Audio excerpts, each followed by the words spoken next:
The recent assassination of conservative activist Charlie Kirk has sent a chilling wave of fear through the American political landscape. In the immediate aftermath, lawmakers from both sides of the aisle have reacted with increased caution, with many canceling or relocating public events and town halls due to heightened security concerns.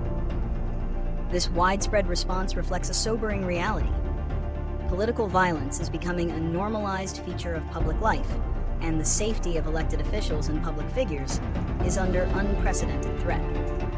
The incident, a sniper-style attack from a distance, highlights the security gaps that exist even at organized events and serves as a stark warning of the unpredictability of lone wolf actors. In this climate of fear, President Trump's reaction has been to urge lawmakers to go forward, despite the risks. His message, delivered in the context of a previous attempt on his own life, frames politics as a dangerous business and champions a defiant posture against intimidation. This stance is rooted in a belief that capitulating to threats is a form of surrender that only empowers those who resort to violence. It is a powerful call to courage and a rejection of living in fear, a sentiment that resonates with a base that views such acts as a direct attack on their political movement and core values. However, it also places the burden of risk squarely on individual lawmakers, many of whom do not have the resources or Secret Service level protection to withstand such threats. Reasons and consequences.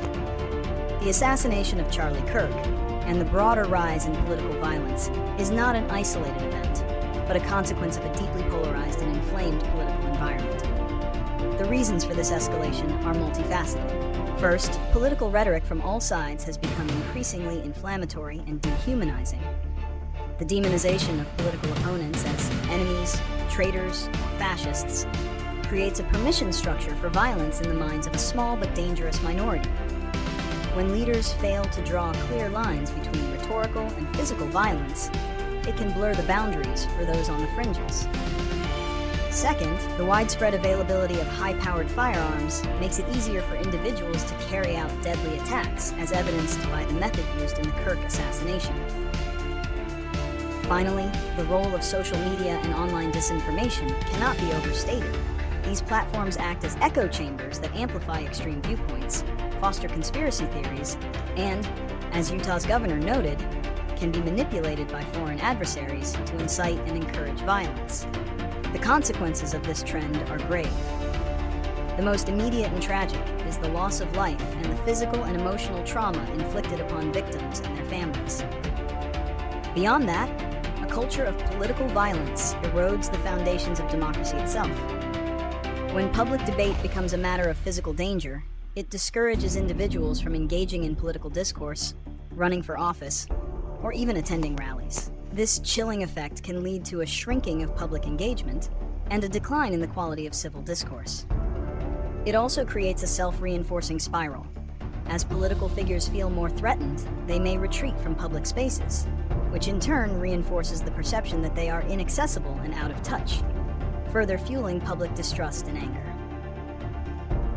Ultimately, the fear of violence can become a tool of political suppression, stifling the free speech and open debate that are essential to a healthy democracy.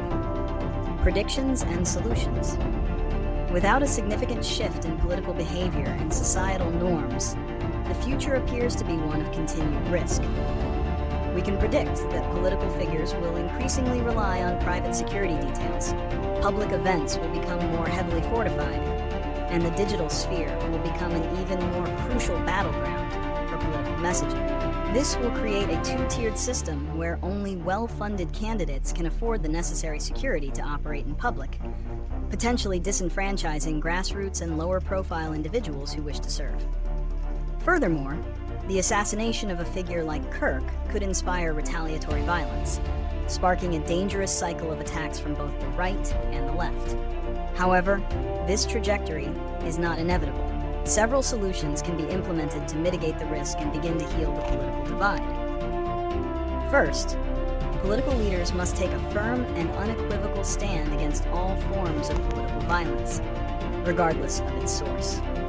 This means not only condemning attacks on their own side, but also denouncing attacks on their opponents, thereby policing their own supporters and modeling civil behavior. Second, there must be a multi-pronged approach to security, combining enhanced physical protection for public figures with robust threat assessments and accountability for those who incite violence. Law enforcement must prioritize these threats and bring perpetrators to justice swiftly. Finally, and perhaps most importantly, a broader societal effort is needed to de-escalate political rhetoric. This includes promoting media literacy to help citizens identify and reject disinformation, encouraging civil debate, and fostering cross-partisan dialogue at the community level. The goal is to rebuild a shared sense of humanity and restore the fundamental democratic principle that disagreements should be settled with words, not with weapons.